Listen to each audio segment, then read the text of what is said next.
We are continuing today, Meretz Hashem, in Pirkei's Mishna base, chapter 2, the second Mishnah. Rabbi Gamliel b'nosh Rabbi Yehuda Nasi Omer. Rabbi Gamliel, the son of Rabbi Yehuda Nasi, used to say the following: Yafet Talmud Torah derech eretz. Learning of Torah is good with derech eretz. Now we'll define the word derech eretz in just a little bit. Shegias shnehem mashkachas avon. Because when one exerts himself for both of these things, Torah and derech eretz, ultimately, again, sin will be forgotten. Again, we'll define what that means. And any Torah that is not accompanied by work, in the end, will be batal, will be nullified, and causes sin. All those who toil, right, who work for the community, should work for the community, ultimately l'shem shamayim. L'shem shamayim means for the benefit of heaven, for the sake of heaven, for the right purposes. Because the merit of their ancestors will help them, and their righteousness will endure forever. And for you, I will reward you with great reward, as if you have already done it. So, we could see already in a Mishnah like this, you could see already an incredible amount of profundity, but yet also a very healthy dose of ambiguity as well. So let's try to analyze and understand what the Mishnah is saying. So the first thing that Rabbeinu Yonah tackles is this phrase of Yafet Talmud Torah derech eretz. What does it mean that learning is good with derech eretz? What does derech eretz mean in this context? Ritzon Olomar derech eretz melacha. Ki lashon derech eretz. So he says, first of all, that derech eretz means a job. It means work. Even though derech eretz could often mean midos, proper character traits, in this particular context, it actually means work.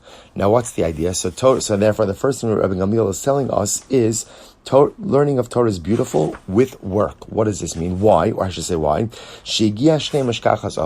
Because when one exerts himself for both of these things, his learning and his work, sin will be forgotten. Now, what does that mean? Kilomar, Meisir Yitzar Kemo Shene'emar, Shaydeshu Yagiyah B'Torah Melacha, Lo Yishlot Alav Yitzar Hara. So again, Rabbi Yonah says something very incredible. He says essentially, the worst thing for a person in general, or the way that a person tends to get themselves in the most amount of life trouble, is unstructured free time. It's not just teenagers who get themselves into trouble with unstructured free time. Adults get themselves in trouble as well. And so one of the most important things is to make sure that our time is structured, that our time is properly utilized, and that our time is maximized. So therefore, what the Mishnah is saying, what Rabbi Gamliel is saying is, Kol Torah, learning is incredible, but also busy yourself with an occupation. Busy yourself with a job, with malacha, with work. Why? Because if you're busy with your Torah and you're busy with your job, essentially what that means is you'll have very little free, unstructured time. And as a result, ultimately, a person won't come to sin. He says, essentially, when you're not pampered, not too pampered, and you don't have too much free time, you won't come to sin. Therefore, again, the Rabbeinu Yonah writes, he says, learn Torah. Torah weakens an individual, so to speak. In other words, it takes energy. Work takes energy. A person's energy will be utilized in productive, meaningful ways. And that way, ultimately, again, they will stay out of trouble. Such a simple and profound idea. And if you think about it, very often in life, I think we see this in our own lives. When we make mistakes and we get ourselves into life trouble, it's often because too much time on my hands.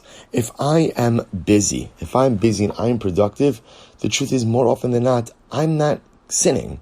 I'm not getting myself into trouble because I don't have time. I don't want to spend the time on it. I want to spend the time on being productive, on doing something meaningful. Therefore, again, Rabbi Gamliel essentially tells us, keep busy. Keep busy with good, beautiful, and important things, and you will avoid sin. Next, any Torah that doesn't have work with it, at the end will be nullified. What does this mean? So on the most basic level, he says, Emein Kemach in Torah. So on the most basic level, Rabbi Yonah says what it means is you have to be able to take care of your physical needs in order to be able to take care of your spiritual needs. So any Torah that's not accompanied by work in this context quite literally means a job, an occupation, something to pay the bills. Ultimately, again, if you don't have that, if you don't take care of your gashmis, if you don't take care of your physicality, sofa betela, ultimately your ruchnius is going to become batal as well. Again, why? Because most of us, if our physical or material needs are not cared for, we don't have the ability to focus on spirituality. This is an incredibly important yesod in life in general. If I don't have the ability to take care of my physicality, often my spirituality suffers as well. Therefore, if Torah is not accompanied by an occupation, sofa betela, Torah will be lost. Spirituality will be lost because a person will be preoccupied going ahead and trying to maintain their physical needs. He goes on, he says, okay, see, he explains this in a number of different ways. Good. I'll also just mention that on a different level of understanding of this Mishnah, it could also mean as follows. Yafet Hamad Tarim Derech Eretz can mean learning is beautiful, but learning must be accompanied by Derech Eretz. Perhaps Derech Eretz also means midos, proper character traits. A person who learns Torah but doesn't have proper midos, doesn't have proper interpersonal skills, doesn't know how to treat individuals, that's not Torah. That's not Torah. It's only when there's Torah and Derech Eretz. It's only when there's Torah and there's good midos. Shigas shnei meshkachas avon. Ultimately, again, when one exerts himself in both of those areas, being adam lamakom, in my relationship with Hashem, in my relationship with other people, then ultimately, again, I'm able to avoid the pitfalls of sin. The next statement, called Torah she'ein malacha safa b'teva goraris avon. So again, it could also be understood that if a person learns but doesn't execute that which they're learning. Let's say I learn all the time, but I don't implement into my life what it is that I'm learning. I don't execute, I don't carry through on what I'm learning. So my learning remains an intellectual pursuit, but never translates into my behaviors, never informs or shapes the way that I live. The Mishnah says to that, Betela Vigoreres Avos. That's what it means. Kol Torah, anytime you just learn, the she'eni ma malacha, but there's no work. Work could also mean the actual execution and implementation of that which you have learned. So if Torah is just academic, Torah is just intellectual, but it never translates into behavior, it never translates into lifestyle. So what happens? Sofa betela, that type of Torah won't endure. Right? Over time, that type of Torah will be batal as well. They go reres avon, and ultimately causes sin. In other words, Torah as an intellectual pursuit is very nice, but then it becomes a subject like everything else.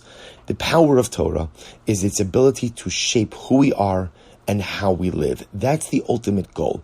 Lilmod al melas la'asos. Ultimately learn in order to implement, learn in order to do. And if we don't do that, then Torah just becomes an intellectual pursuit, the same way I forget volumes of knowledge all of the time, because it didn't shape the way that I live. Chas v'shalom, Torah could be relegated to that space as well. Okay, we'll stop over here for today. Shkoyach, everyone.